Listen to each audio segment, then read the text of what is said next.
तो दोस्तों कैसे हैं आप। द इन्फिनिटर्स के लास्ट एपिसोड में हमने देखा था झाओजंग झाओलन और जोकी नेक्स्ट वर्ल्ड के स्पेसशिप में पहुंच गया था लॉर्ड गॉड की नेक्स्ट टास्क को कंप्लीट करने, और वहां पे कुछ छपरी टाइप के लड़का ट्रैवल कर रहे होते हैं। और अब इस एपिसोड की शुरुआत में हमें दिखाई जाती है एक स्पेसशिप को जिसके अंदर टोटल 13 लोग थे। छपरियों से बिग गाय के साथ आर्गुमेंट हो रही होती है। छपरी लोग समझ जाता है कि वो बिग गाय का बॉडी शडी है बोल के उन्हें बेवकूफ बना रहा है। एक छपरी बिग गाय को घूरते हुए कहता है आज मेरे सब भाई अच्छे मूड में है, नहीं तो तुम्हें बीट कर देता था। और वो छपरी ये भी कहता है कि लॉर्ड गॉड को बुला के तुम उसके सामने तुम्हारा गलती को एक्सेप्ट कर लो। तभी दोस्तों वो लोगों को बिग गाय घूरने लगता है। छपरी बिग गाय को बताता है अगर तुमने अभी घूरना बंद नहीं किया तो तुम्हें आज तुम्हारी औकात दिखा देंगे। और वो आदमी बिग गाय को उसकी ये बात को ना सुनने पर अटैक कर देती है रॉड से। दोस्तों उन छपरियों के लिए बिग गाय तो अकेला ही काफी था, लेकिन दोस्तों तीनों ने मिलकर बिग गाय को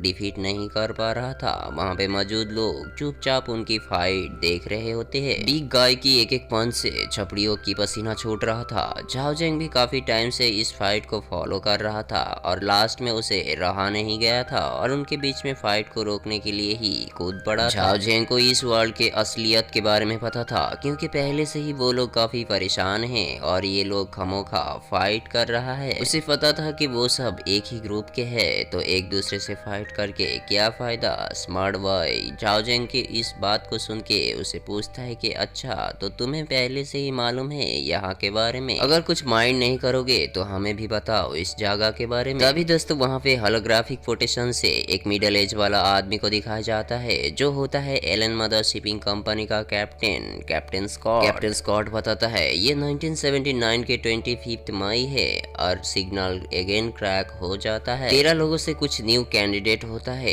एक लड़का का नाम होती है शावी। वो सुनते ही हैरान हो जाता है कि वो लोग एक शिप में हैं। वापस captain Scott Allen mother ship का स्टोरी के बारे में कहने लगता है। वो बताता है वो और उसका क्रू मेंबर्स 223 का जो क्रूज मिशन था उसे कंप्लीट करके वापस प्लान कोर्स जंप पॉइंट में आ गया था और घर वापस आने का तैयारी कर रहा था। तभी उनको सडनली सस्पेक्टेड एलियंस फ्लीट का एक मैसेज के साथ यूनिट को एक सिग्नल मिलता है जो नजदीक का ही सिग्नल था और उन लोगों ने डिसाइड किया था रेस्क्यू करने जाने के लिए। होलोग्राम का सिग्नल बीच बीच में ब्रेक होता है जिससे कैप पहना हुआ वो छपड़ी सबको बताता है कि हमारे साथ ये लोग गेम खेल रहा है, हमें यहाँ से निकाल जाना चाहिए। जोकी को उस छपड़ी की ये बिहेवियर और सह नहीं जा रहा था, इसलिए पीछे से हाथ को मोड़ देता है और कहता है बस बहुत हो गया तुम्हारा ड्रामा, तुम ये मत भूलो कि इस गेम में तुम भी शामिल हो और अगर तुमने मैसेज पढ़ के एक्सेप्ट नहीं करते थे तो तुम आज कैफे में बैठ के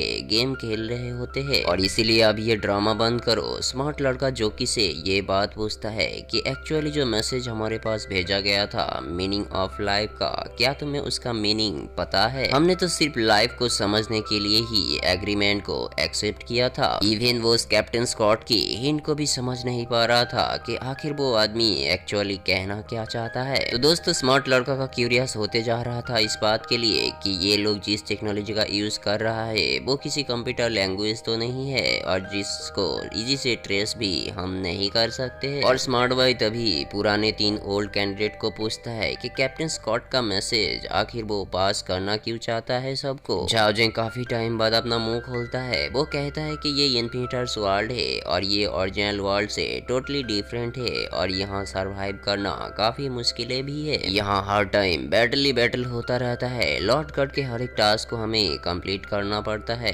तभी दोस्तों स्मार्ट लड़का समझ जाता है कि यहाँ के हेड है लॉर्ड गॉड। झाओलन भी कहता है कि हमारे ब्रेन एक टर्मिनल है जो हमारे रिस्ट वॉच से कनेक्टेड है और यही वॉच हमारे हार्ट और ब्रेन को कंट्रोल करता है। लॉर्ड गॉड का रिक्वायर्ड इंफॉर्मेशन हमें यही रिस्ट वॉच में डिलीवरी करता है। जो भी टास्क को हमें भेजता है वही टास्क को हमें कंप्लीट करना पड़ता है। दूसरे लड़की ये बात सुनते ही वो कहता है कि मुझे नहीं खेलना है और रिस्ट वॉच को निकालने का कोशिश करता है। झाओलन उसे बताती है अब इसे करके तुम्हें कोई फायदा नहीं मिलने वाला है, जो होना था वो तो हो गया। तभी शावी झाओलन के पास आके कहता है कि अगर अभी निकाला तो क्या होगा, क्या हमें कोई परेशानी होगा? झाओजेंग शावी को बताता है कि दम है तो निकाल के दिखाओ। छपड़ियों का लीडर कहता है ये हमारी आंखों में धूल झोंक रहा है, मैं कोई 3 इयर्स का बच्चा नहीं हूँ कि कुछ ना समझू। ताजु, ये बताने से भी उसे कोई रिस्पॉन्स नहीं मिलता है और सबका मुंह देखता रहता है। तभी दोस्तों एक आदमी जोकी से पूछता है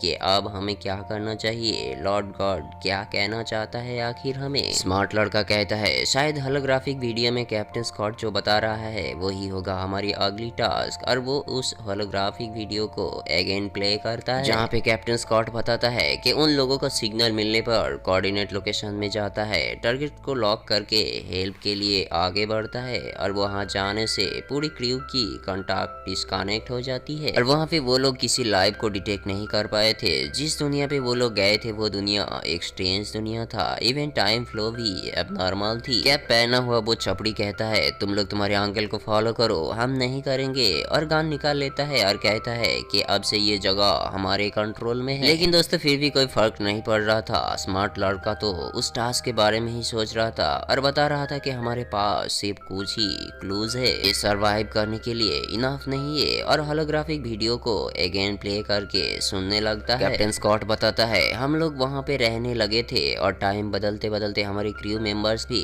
डरने लग गया था, तो मैंने सोचा कि हमें किसी भी हालत में यहाँ से बाहर निकालना चाहिए। और वापस कैप्टन स्कॉट की सिग्नल क्रैक हो जाता है। झाओलन रिस्ट वॉच में देखता है कि सर्वाइवल टाइम लिमिट भी अपीयर नहीं हो रहा था उनके रिस्ट वॉच में, इसलिए उसे समझ में नहीं आ रहा था कि रुकना यहाँ पे सही होगा या नहीं। झाओजंग बताता है तुम्हारा बात तो सही है, लेकिन डायरेक्शन के बिना ही हम आगे कैसे बढ़ सकते हैं। स्मार्ट लड़का कहता है कि हमें शायद खुद को ही मिशन के बारे में फाइंड आउट करना पड़ेगा, जो कि ये बात सुन रहा था, और वो झाओजंग और झाओलन को बताता है ये लड़का काफी स्मार्ट है, संभाल के रहना। दोस्तों सबका बातों को सुन के छपड़ी का लीडर बोर हो रहा था और वो गन से सबको निशाना बना लेती है और कहता है कि बस करो तुम लोगों का खुसुर फुसुर मैं शूट कर दूंगा। फिर से दोस्तों वीडियो में कैप्टन मैसेज देता है उन्हें मूव करने का वक्त आ गया था और मैं वापस एलन मदरशिप में वापस आ गया था और हमें लग रहा था कि हम कोई इम्पल्सिव प्लेनेट में आ गए हैं। वापस बोट में आके देखा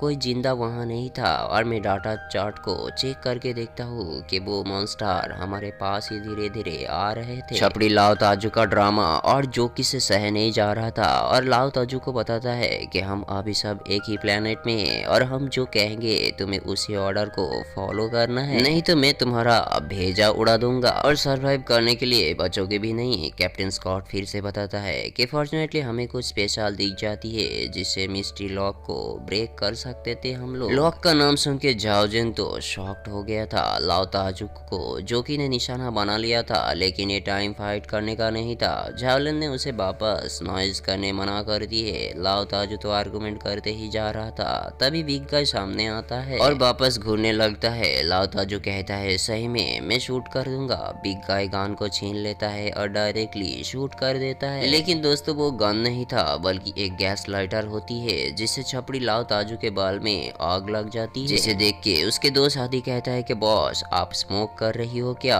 तभी फटाफट लाओ ताजू आग निभा के कहता है कि खड़े खड़े मेरा मुंह क्या देख रही हो, उठाओ मुझे। तभी बाकी दोनों उसके बॉस लाओ ताजू को उठाता है और वो वहां से जाने लगता है, जिसे देख के झाओजिंग कहता है कि बाहर काफी डेंजर है मत जाओ। फिर भी वो छपड़ी उसके लीडर लाओ ताजू को लेके गेट से बाहर चला जाता है। स्मार्ट बॉय कहता है कि जाने दो उन्हें, शोर शराबा तो कम होगा। तभी शाओई जोकी को पटाने का कोशिश करता है कि शाओशी उसका लिटिल ब्रदर जैसा है तो क्या वो जोकी के साथ रह सकता है। शाओशी को जोकी से कोई रिस्पांस ना मिलते हुए वो वापस जैनलन के पास आके कहता है इन्फॉर्मेशन में ये सच बोलने वाला लड़की से ही ले सकता हूँ। एलेन मदरशिप के कैप्टन स्कॉट वापस से कहने लगता है अभी हमारी एक क्रू मेंबर्स मर जाती है और वो मौत एक इनक्रेडिबल मौत था और मौत का रीजन भी हमें नहीं मिल रहा था। तभी मेरा दिल कह रहा था कि कुछ हरिबल चीज मेरे बोर्ड में हो रहा है और ये एपिसोड यहीं पे खत्म हो जाती है। सो दोस्तों सेकंड पार्ट को जल्दी ही चैनल में अपलोड कर दिया जाएगा और जिसने चैनल को अभी तक सब्सक्राइब नहीं किया प्लीज चैनल को सब्सक्राइब करके बेल नोटिफिकेशन को ऑल पे ऑन कर देना ताकि नए नए सीरीज का नोटिफिकेशन आप तक मिलते रहे।